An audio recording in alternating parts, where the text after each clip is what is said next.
What up, Salvador Briggman here. Welcome back to the Crowdfunding Demystified podcast. On this show, we talk about crowdfunding, how to actually raise funding for your idea, for your project using Kickstarter, Indiegogo, and other crowdfunding websites. We talk about many different types of products and businesses. For example, physical products, design products, new innovative gadgets and gizmos. We also talk about board games. We talk about creative projects like books, movies, whatever it is. You can actually use crowdfunding to raise money for this. And not only that, to also gather a tribe of people to get people excited about this new project that you have coming out with and building a crowd at the same time, and as well getting feedback on your actual campaign and also on your actual product. So today's episode is actually, I think, a super compelling story, and it just goes to show you that even if you aren't necessarily someone who's created a product before, or if you're trying to create a board game and you've never done that before, there is nothing stopping you, my friends. And today's episode is going to share with you exactly why, I hold that to be a really strong belief. It doesn't matter where you are. It doesn't matter what age you are. It doesn't even matter if you're necessarily working a job that's completely different than maybe what you're passionate about, right? You can launch a crowdfunding campaign and you can see success if you listen to the things that guests are sharing every single week on this show. I try to bring on people who are right now in the throes of it, in the trenches, raising money, and they're, really figuring out what's working for them. And you can take that information and you can, kind of collect that into your toolbox when it comes to launching a campaign. What's going to work for you? What should you be focused on? How should you be spending your budget? What should you really be, your entire mindset kind of be based in when you're launching this campaign, as well as the tactics, the strategy that goes into a powerful raise. You learn about that on this show, and also you're going to learn a lot about that on today's podcast, where we talk with a creator who attracted more than 1,000 backers for their Kickstarter campaign, and as well as what went into actually designing this from scratch when it came to their actual product. In addition, just a couple quick announcements before we get into today's episode. This past year for me, 2022, has been a mega year. I am so proud of the accomplishments of my team this past year. I'm also really proud of the accomplishments of many of my students, not only who book individual coaching calls with me, but who are also a part of my long-term coaching programs, my group coaching with my mastermind. Everyone who's really been taking action as well, even if you haven't necessarily enrolled in something like that, whether it's getting help when it comes to the agency that I run, or getting help in other ways when it comes to just watching videos and taking action, man. That's exactly why I put out free education just like this, with the podcast, with my YouTube channel, with the books, with the blog, right? Really just trying to democratize this information so you can go out there armed with strategies that work to get funding, and you can see results, and you can become that next success story. I've had so many people who have, become guests on this show after they've actually launched a campaign, and they're also listeners and fans of this podcast. So if that's been something that you are excited about, my friend, you got to dial in, you got to educate yourself, but you also got to be willing to take action over a sustained period of time. It has to be something that you are passionate about. Now, this past year, I also moved to Miami, Florida from Brooklyn, New York, and that has been an exciting, wild ride, and I really love my time that I've been spending in Miami. So that's been also a really big thing for me. I've also been growing a lot when it comes to my YouTube channel. I've been growing tons of stuff behind the scenes as well when it comes to operations of my company. So it's super exciting, and I really love being able to share a lot of these things with you so that you can also use this information when it comes to your pursuits in life and the adventures which you are embarking upon. That being said, one other quick announcement, and then we're going to get into today's podcast. So first of all, if you are really looking to get on the cutting edge when it comes to the things that work in order to get funding, and this is at absolutely no cost to you, this is 100% free. If you want to be dialed into what's working today and also the things that are happening behind the scenes to rapidly fund these Kickstarter campaigns, go and hop on my Killer Crowdfunding Tips newsletter, which I share every single week. You can go and you can check out that at crowdcrux.com/newsletter. That link is crowdcrux.com/newsletter. That link will take you there at crowdcrux.com/newsletter. That's a really great place to get started. And again, if you want to speed up the learning process, if you will. In addition, I also have a great course out there, which is for free on Kickstarter. And this goes beyond just the basics, right? This is really about how do you get strangers to take action? How do you get strangers to care? How do you build an audience out of thin air? How do you actually create a product from nothing and get tons of people around the world wanting to buy this thing and creating a viral effect? So I talk about that on my free Kickstarter course, which you can check out at crowdcrux.com/Kickstarter. All you got to do is enter your name and email, and I will start sending you some emails warming you up to some of the best practices and things you might not know when it comes to crowdfunding. Again, that link is crowdcrux.com/Kickstarter. Another great link for you there.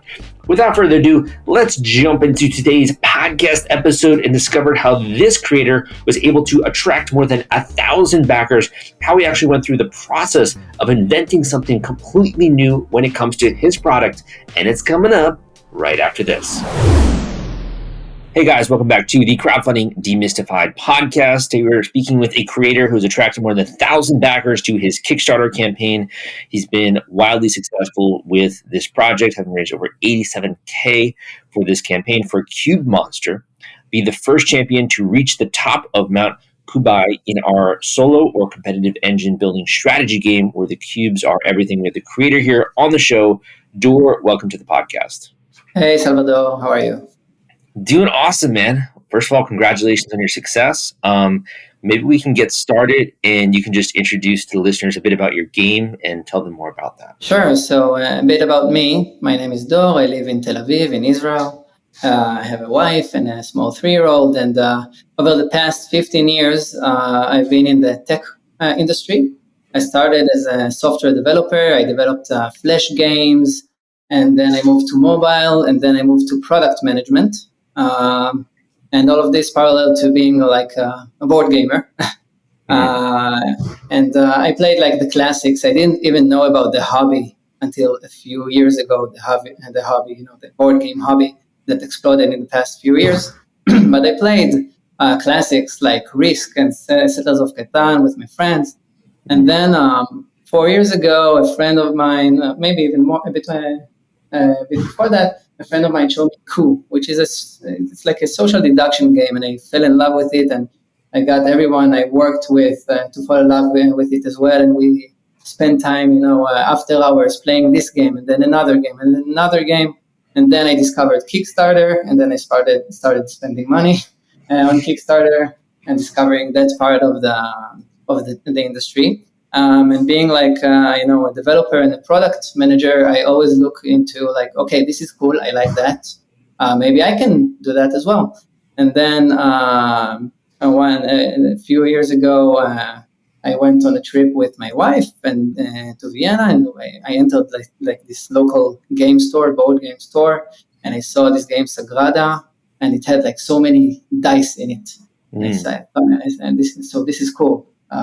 Game with a lot of small dice, and I went back home and I bought like 200 wooden cubes, and I painted them with my wife, and I started like setting up this rule system that evolved into this game over time. And basically, I didn't know like anything about board game design, about the industry, about publishing when I started.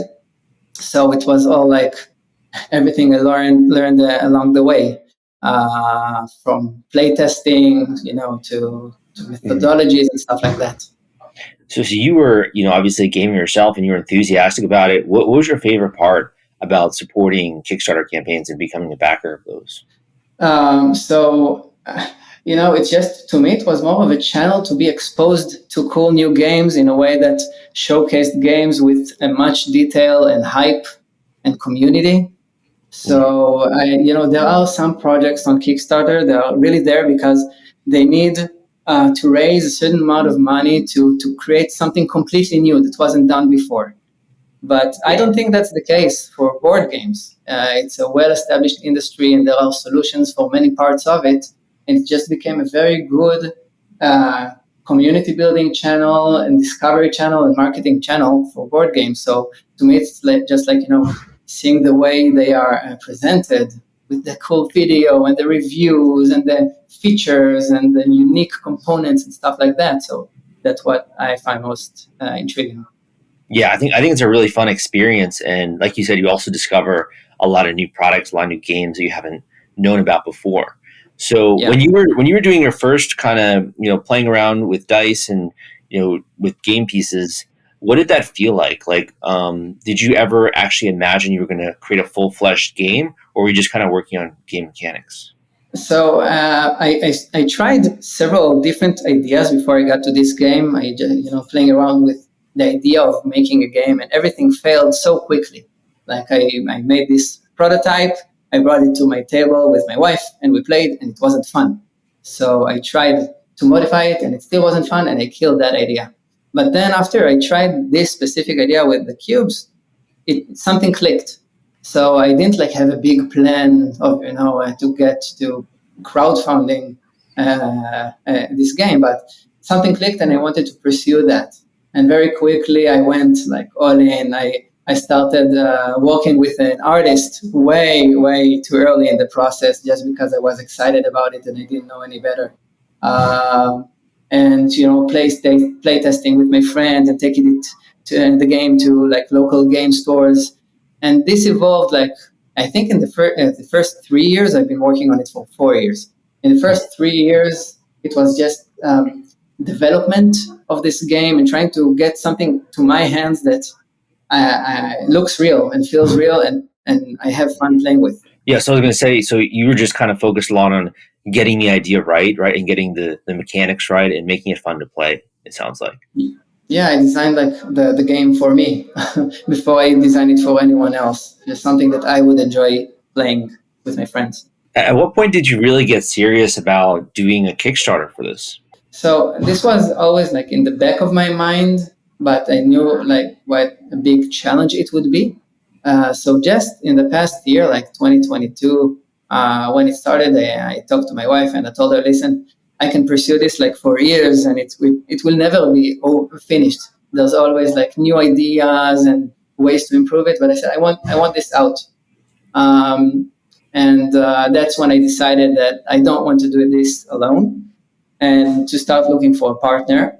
And I window shopped a bit, trying to find someone who's a good match is very hard. And also there's this challenge of being, located in Israel, and the industry here is very small. But I wanted to go global because I wanted to expose the game to as many people as possible. And it just so happened that Vitali, who is now my partner, we are both the creators of the game. He also finished with one of his projects, and we've been in touch over the past 2 years, noticing each other's projects on Facebook. And then it's just like clicked. He finished his project and he is the owner of his publishing company, Crazy Box. And I'm a new creator. We are both like new to the industry. Let's join forces and do this.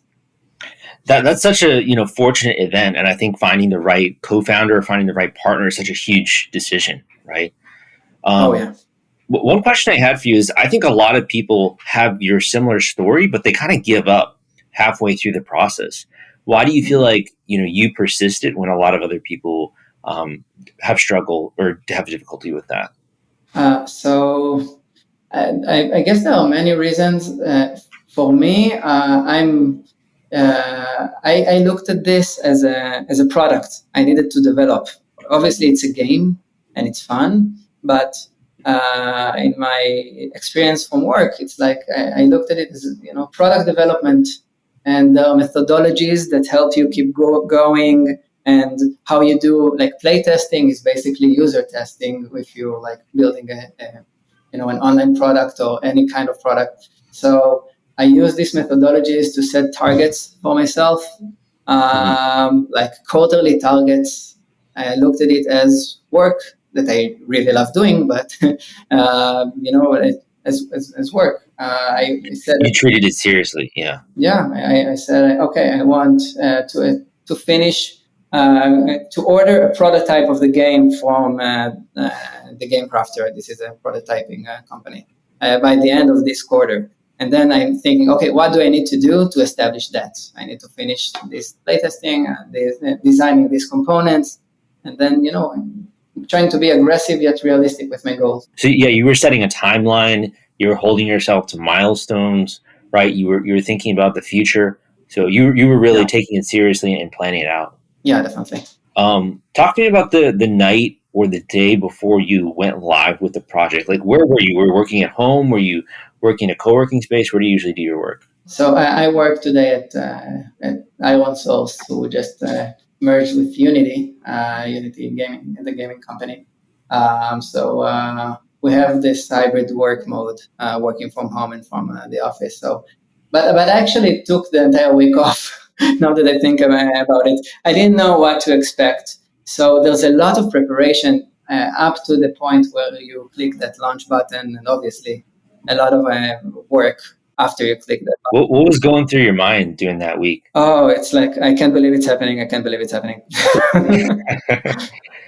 I mean, you think about it, Yeah, that's 3 years you spent, and it's really coming down to 1 week, right?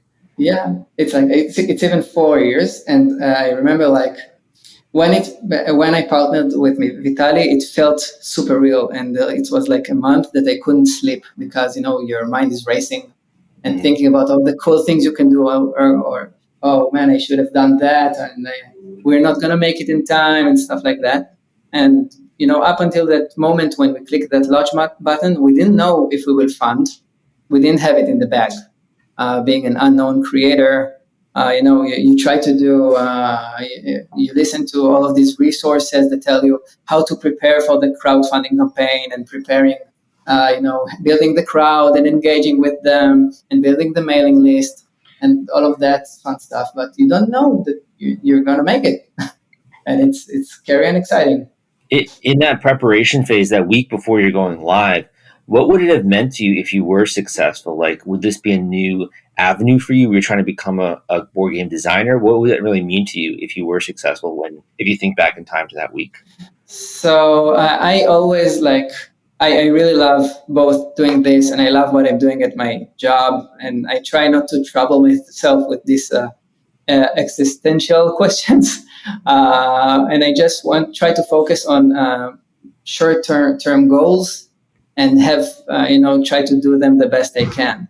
So I'm not trying to consider, is this like a career now? Is this like a shift? I try, I have this, and I come to terms with my workplace that they are basically allowing me to do this. It's not something that's easy to do while you work Mhm. in a company.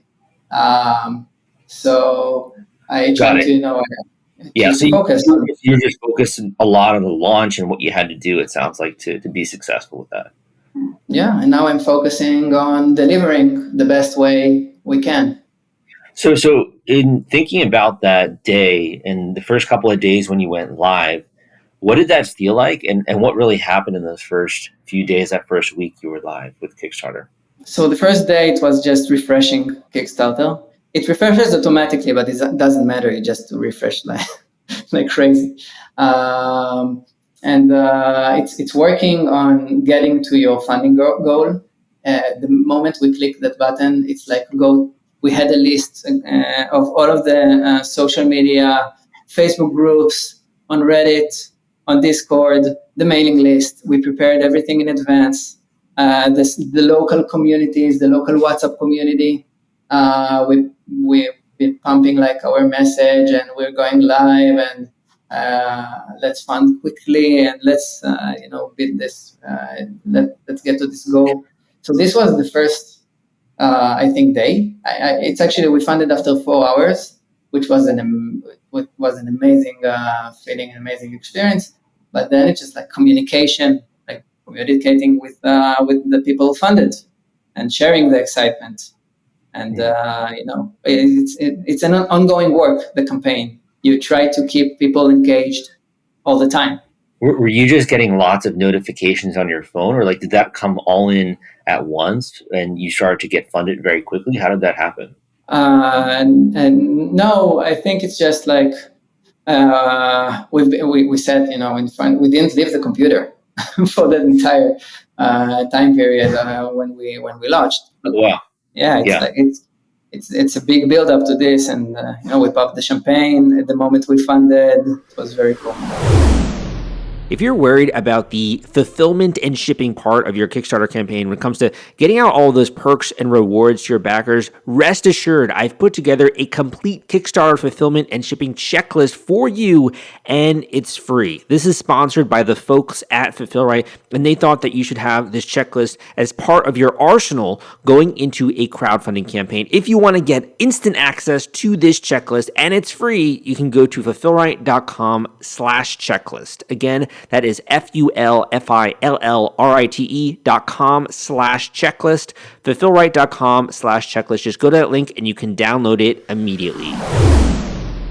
What did that mean for you, being able to spend 4 years of your life on this and then be able to be successfully funded on Kickstarter? What did that mean to you? It meant, it's very satisfying. It's the goal here. You get invested in this project, but the goal here is to create something that other people enjoy. I know it sounds like corny, but it's not. I come from the high-tech industry with everything digital and in large scale with millions of users.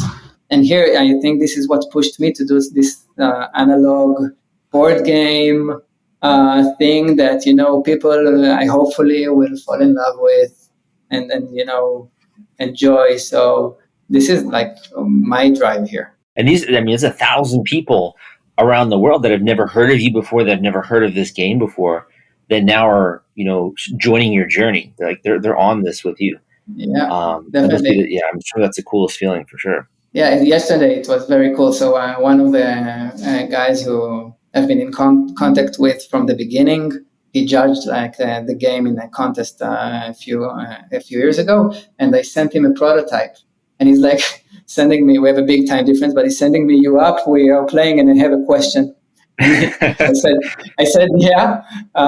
So he voice called me and then, "Listen, we're playing 4 people. It's so much fun, but we reached this super weird edge case and we don't know what to do." I told him what to do with it, and he's keeps saying, cool things. And it's okay, this is it. This is what I've been doing this for. There's a person who is excited and to play something I created. This is it. Yeah, you're bringing so much bonding and joy to people, and they're creating memories right around your game, which is a really neat feeling. Definitely. So for you on the Kickstarter side, for other people out there that are maybe interested in doing their own campaigns, what marketing channel do you feel like contributed most to your success? What do you feel like people should be focused on?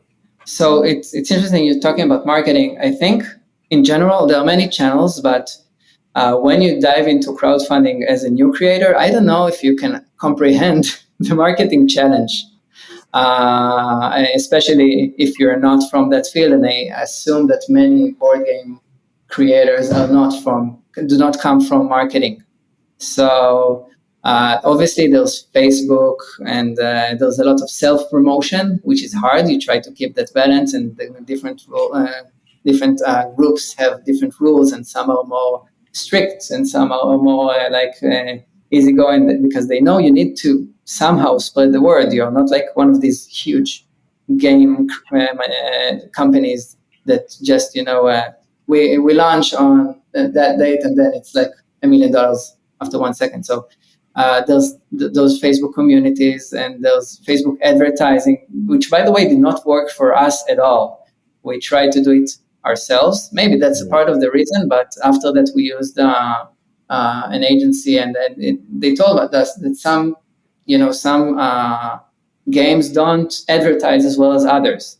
Yeah. We have different theories as of why, but it's very hard to know why. Mm-hmm. So there's Facebook advertising, which takes a lot of time, money, know-how.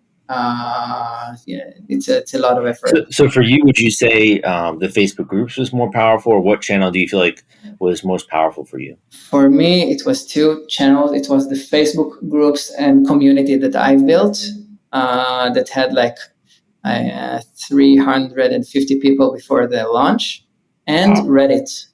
Reddit is insane. There's a board game group in Reddit that has 3 million people in it. But the trick is that you need to, they are the strictest of them all. with the moderation. And they have strict rules, and you need to prove your participation in the community, by giving other people value that does not have anything to do with your project. And this is very often for a creator. All you want to do is talk about your game, but no, you need to engage. You need to help people, to ask questions, to answer questions. And I've been doing that actively for the past year, just so that when will want to talk about my launch, they will not remove my post. And it reached more than 3,000 vote ups in 1-2 days.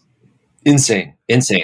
And then I made another post towards the end of the campaign, and again, I think because of my participation in the group, they did not remove it. And I say this because they did remove my post in the past. But it's been super meaningful, super impactful. So I guess the takeaway there is to get active early in some of these major groups that you're going after, and to be participatory, to give feedback, and kind of like build up a little bit of good karma, right, in that particular community. So in general, so when you're creating something, you're very scared to expose it, because the default scare here is if someone will see it and steal it from you. So I've been working on this game in the shadows, I think, for 2 years. In hindsight, I would have, shared my process from the beginning and build my community from the beginning. I've been only building the community in the past year. And obviously it's easier to build it when you have cool things to show, but there are people who are doing it very well from the prototyping stages, and this will come very handy to them when they will, be nearer to launch. So what happens if you have someone come to you and hey, Dor, I hear what you're saying, man, about building the community, but I don't know what to share, and I don't know why these people would follow me. What do you say to someone like that? So I say 2 things. First, follow other similar Facebook groups.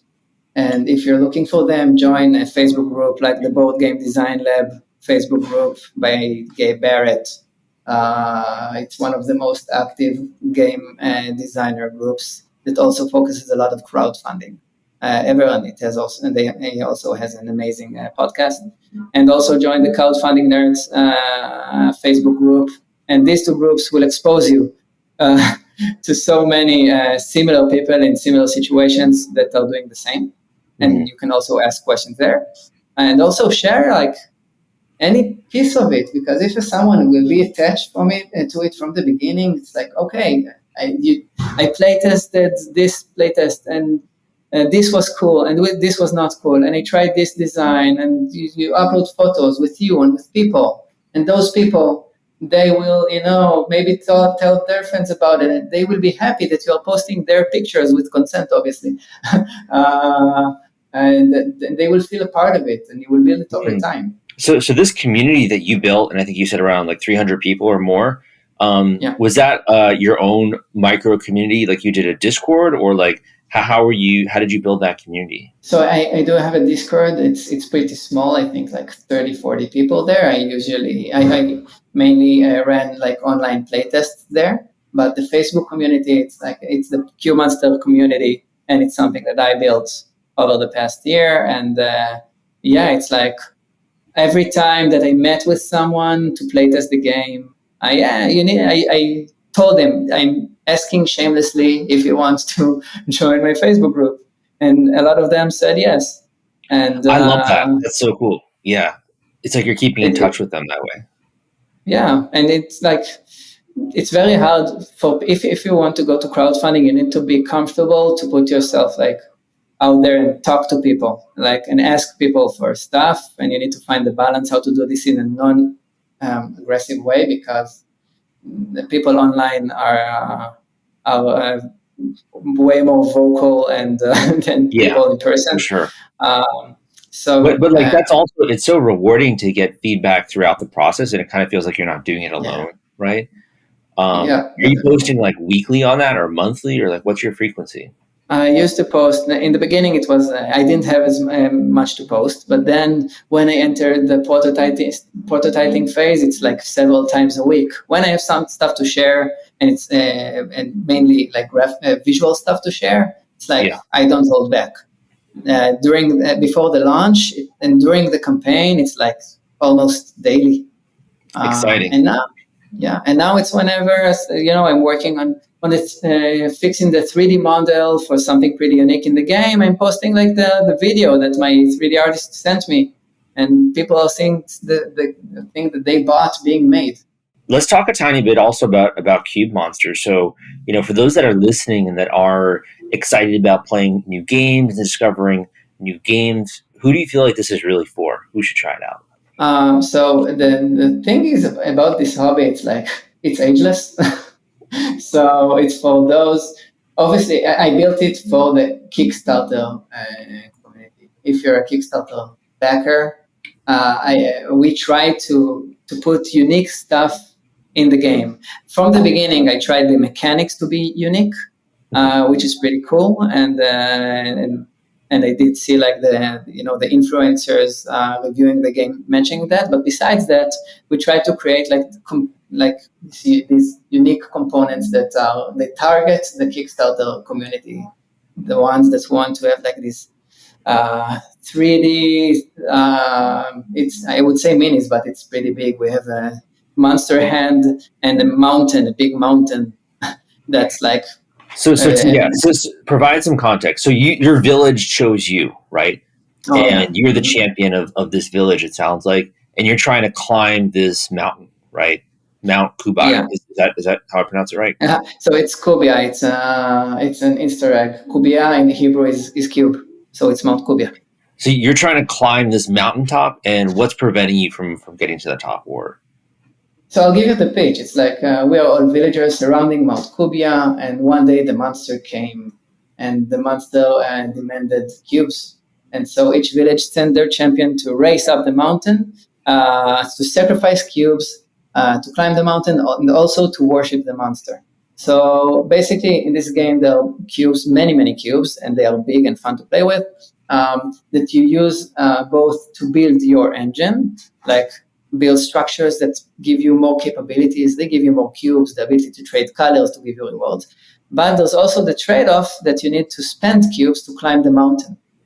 So it's like you need to balance, when do I build, when do I race? And also there's the monster that awakens every few rounds and requires offerings, more cubes, from all players. And those who succeed get rewarded with reward cards, and those who fail get disaster cards. So this is like the trade-off throughout the entire game. So one question on that. So first of all, I love the concept, and it's also really cool, like the theme behind the project. You being an engineer, you're obviously good on like the mechanical side. How did you come up with that innovative, cool story and like the thought process behind the theme as well? So 4 years ago, it was an abstract game. I just bought the cubes, painted them, and decided on the 5 structures and this monster hand, because I said, okay, I'm placing cubes in a board. Let's say it's a monster that eats those cubes. It was very naive, and I ran with it and just didn't challenge that for years to come. But then the game was a finalist in the Cardboard Edison Award competition, a contest for unpublished games. And one of the feedback that recurred from judges is that we can't feel the theme. It's like it's too abstract. And then at that stage, I already thought, okay, I want to target the Kickstarter audience. They want big table presence. They want something to relate to on the one hand, but I don't want to force it. I don't want to make it too much. So at that point, after I got the feedback from the judges, I started reading about fantasy stories and how to build them and how to build lore and how to create basically a theme. And I reviewed a lot of references and I built around this monster and this mountain and everything you do in the game clicked into this theme. You worship the monster. You build a statue with cubes. The monster is pleased. You get a reward card. You feed the monster with cubes. You give offerings with cubes. And cubes are the building blocks for building stuff. everything like clicked around this very simple theme. What I find so fascinating about that is that I think a lot of the times we look at a game like yours or a project like yours that has, over 1,000 backers, and we think, oh, that all came together like very quickly in a night, or everything came together at once. But it was really almost like layers and layers as this creation came together. And actually the ending part was the theme more so, right? And like the story. Yeah, definitely. That's so fascinating, man. And I'm really looking forward to as well seeing what people think of your project as it begins to ship out. What do you feel like is next for you when it comes to Cube Monster? Are you doing another Kickstarter? What do you think is in the future for you here?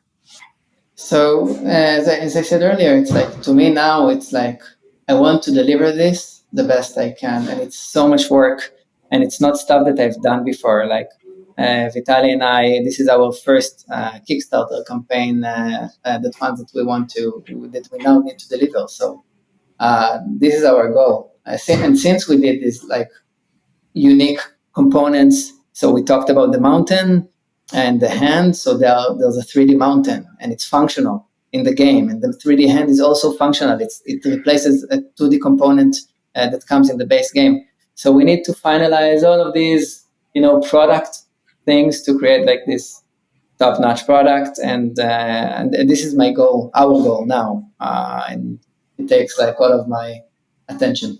Love it. Where can people go to learn more about your campaign and also about some of your updates in the future?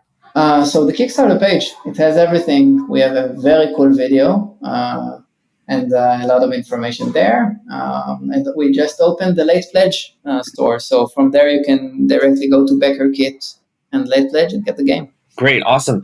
My final question for you, and you can speak directly to the listeners here. What's either one quote that you like? What's one bit of advice you maybe received that have been useful for you? What's one thing you or want to give a word of encouragement to creators, or something you'd like to know, or a final tip about crowdfunding? And we can end on that note. So don't do it alone. It's something I think, I know that I would not have been where I am now with the game so quickly and this quality if I hadn't partnered up with Vitaly. We challenge each other, and even though we don't know a lot, we were learning, as we go. We challenge each other all the time, and it's awesome. If you have an idea, you need someone there who will be there to give you like either build on top of it or show you the downsides or stuff like that. And also making a game, it requires so many different skills. It's very likely that you don't have everything to do it alone. You don't know everything. You don't have the actual capabilities to do everything alone. So I would recommend partnering up with other people and who share the passion and the goal. Very good message. Dor, thank you so much for coming on the podcast. Really appreciate it. Can't wait to see your game out, and looking forward to if you end up doing another campaign. Thanks so much, Salvador. It's been great. Thank you for listening to this episode of the Crowdfunding Demystified podcast. Oh man, I hope that you took away tons of useful tactics, tricks, insights into running a successful crowdfunding campaign. Whether or not you are doing a board game, take these kind of nuggets of gold and apply this to your category. Maybe you're doing something different. Maybe you're trying to even do a music project, right? Whatever it is, apply this information to your project, because these tactics work to get funding. The other thing I want to mention is that you've been tuning in on a weekly basis to my podcast. First of all, thank you so much, man. I appreciate you, and I'm really trying to always bring that information to you so that way you can take action quickly, hopefully use that valuable education information as well so you can raise more money when you're going live with your campaign. And my biggest wish is that not only are you successful, but you also come back on this podcast and share your story with the audience so that other people know that this isn't just some crazy guy out there on the internet whose name is Salvador talking about crowdfunding, that this is actually possible for anyone. Okay.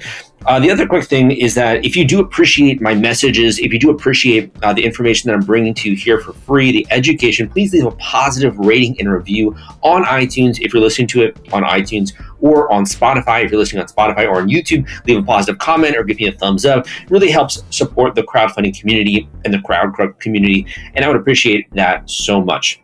In addition, I want to give you 2 links here when it comes to really speeding up your education and your learning. So the first one is actually access to step-by-step template when it comes to launching a Kickstarter campaign. So by that I mean, I think there's so many things you got to do when it comes to getting a campaign ready, marketing it, promoting it, doing PR, getting strangers to actually back this thing, the mechanics that go into selecting rewards, the copy, all that kind of stuff. It's like a lot of different subjects.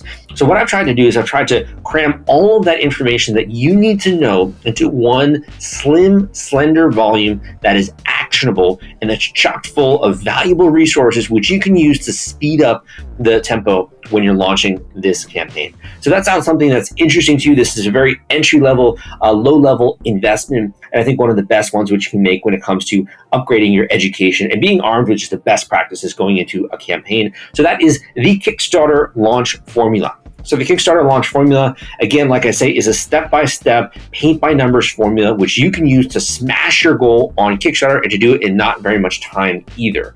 So you want to check that out. Audible right now is doing a deal where you can get a free copy of the Kickstarter launch formula if you also get a free 30-day trial of Audible. So if you want to check that out, you just got to go to crowdcrux.com/Kickstarter audio. That link is crowdcrux.com/Kickstarter audio. Again, that link is crowdcrux.com/Kickstarter audio. So that's going to be, I think, a great resource for you, particularly if you're also just kind of learning about this, you want to invest in your education. If you're kind of more like looking for an expert view when it comes to your campaign. If you've been doing a little bit of work and you're like, first of all, I don't even know if I should go through crowdfunding, and I need a great, opinion on that. But I also want to get thoughts on the strategy, the tactics, the game plan, which I'm considering. Is this even a good product for Kickstarter or for Indiegogo? Or should we think about another platform potentially? I really want to understand maybe more even of the reward structure, the logistics, the fulfillment. How much can I actually raise with this campaign? So I've done obviously tons and tons of coaching calls over the years. I've been in the industry since 2012. I've also worked on a lot of different campaigns individually when it comes to helping creators in that way. And I'll work on selective campaigns that way if I really believe in the project. So I have a huge amount of information, like a library of information in my head. And I can take all of that and apply that to your project in one focused, intensive coaching call. So this is for those people that are serious, they're ready to really begin taking this campaign seriously. And they also want someone who's on their side, who is a bit of a mentor to them, and also to be able to bounce questions, get feedback, get introductions to service providers, learn about resources which you don't even know about before. If that sounds interesting to you, and maybe even also want to talk about how I could help with your project, we can always do that at the end of the call. You can book a one-on-one intensive coaching call with me. The link to do that is crowdcrux.com/coaching. That link will take you to a form which you can fill out a little bit of information. Tell me more about what you're trying to accomplish. Tell me more about your product. Tell me about where you are, right, when it comes to this process. And you can then submit that, and we can get that call scheduled ASAP. So that link again is crowdcrux.com/coaching. crowdcrux.com/coaching. crowdcrux.com/coaching. Literally, in my opinion, the best way to start off this year and to start off on the right foundation and putting your right foot forward. Thank you so much for listening to this episode, my friend. Going into this upcoming week, please take action, take some of these principles and really apply them. Even if it's only for an hour or two extra in the week, really the more that you focus on this, learn about it, and push that boulder up the hill, I'm telling you, man, it's going to be so exciting when you have tons of people around the world that are backing your project, that are eventually having your product in their hands and just delighting people around the world with what you have created. It's one of the best feelings possible in the world. Thank you so much. Again, my name is Salvador Briggman, and I will see you next time.